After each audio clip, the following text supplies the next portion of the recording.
মহাসড়কে তীব্র যানজট ও ধীরগতি, ট্রেনের সময়সূচিতে বিপর্যয়, লঞ্চ টার্মিনালে পৌঁছানো ও লঞ্চে ওঠার আগ পর্যন্ত ভোগান্তি। তবুও আপনজনের সঙ্গে ঈদের আনন্দ উপভোগ করতে নারীর টানে রাজধানী ছেড়ে যাচ্ছেন লাখ লাখ মানুষ। রাজধানীর প্রতিটি bus terminal, Kamalapur rail station এবং একমাত্র নৌ টার্মিনাল সদরঘাটে উপচে পড়া ভিড় ঘরমুখী মানুষের। ঘরে ফিরতে গিয়ে তাদের পোহাতে হচ্ছে হাজারো দুর্ভোগ। রাজধানীর কমলাপুর রেল স্টেশন ঘুরে দেখা গেছে ট্রেনের অপেক্ষায় রয়েছেন ঘরমুখী মানুষ। সময়সূচিতে বিপর্যয়ের কারণে অনেকে স্টেশনের মেঝেতে ব্যাগ মাথার নিচে রেখে শুয়ে আছেন। এভাবেই ঘন্টার পর ঘন্টা স্টেশনে অপেক্ষা করছেন ঘরমুখী মানুষেরা।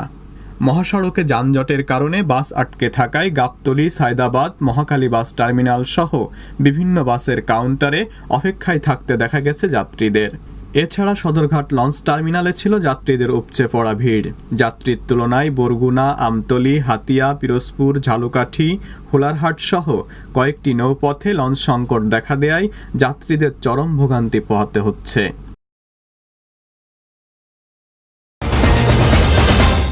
২০ দলীয় জোটের আন্দোলন দমনে প্রধানমন্ত্রী যে কঠোর মনোভাব দেখিয়েছেন তার তীব্র সমালোচনা করে বিএনপির যুগ্ম মহাসচিব ও দপ্তর সম্পাদক রুহুল কবির রিজভী বলেছেন, ইতিমধ্যে প্রধানমন্ত্রী সারা দেশে যে রক্তপাতের দৃষ্টান্ত স্থাপন করেছেন তাতে টিক্কা খানের পরেই তার স্থান হতে পারে। শেখ হাসিনা গতকালকেই তার সংবাদ সম্মেলনে বলেছেন তিনি বিএনপির আন্দোলন কঠোরভাবে দমন করবেন।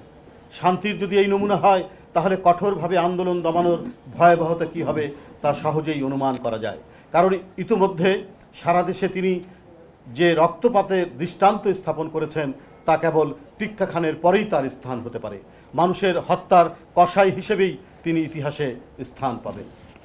দেশের ক্ষমতাসীনদের শীর্ষস্থান থেকে আশকারা পেয়েই সর্বস্তরের নেতাকর্মীরা বেপরোয়া, লাগামহীন, ঔদ্ধত্যপূর্ণ বক্তব্য, মন্তব্য ও কথাবার্তা বলছেন। আর এজন্যই দেশে সমাজবিরোধীদের ভয়ানক দৌরাত্ম্য সৃষ্টি হয়েছে। স্বয়ং প্রধানমন্ত্রী গডফাদার দুর্নীতিবাজদের পক্ষে সাফাই গান। সুতরাং একটি সরকারের দায়িত্বশীল লোকদের এহেন বেআইনি, সভ্যতা, সংস্কৃতি বিরোধী বক্তব্য হচ্ছে তাদের নিজেদের লুটপাট, দখল ও হত্যা, গুপ্ত হত্যা সহ সন্ত্রাসী কর্মকাণ্ডকে, সন্ত্রাসী পরিকাঠামোকে তারা যারা নির্মাণ করেছেন সেটিকে আড়াল করা। আর সেজন্য তারা এখন প্রতিবাদ ও বিরোধিতার ভয়ে বিএনপি সহ বিরোধী দলের নেতাকর্মীদের দমনের সকল নির্মম পন্থা চালিয়ে যাচ্ছে।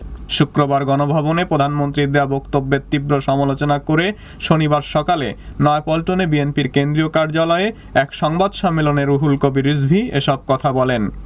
ঈদকে সামনে রেখে ক্ষমতাসীন দলের লোকেরা সারা দেশে চাঁদাবাজি করছে এমন অভিযোগ করে বিএনপির দপ্তর সম্পাদক আরও বলেন, কোরবানির গরু বিক্রি করছে, নিয়ে যাচ্ছে, সেখান থেকে তারা চাঁদা আদায় করছে।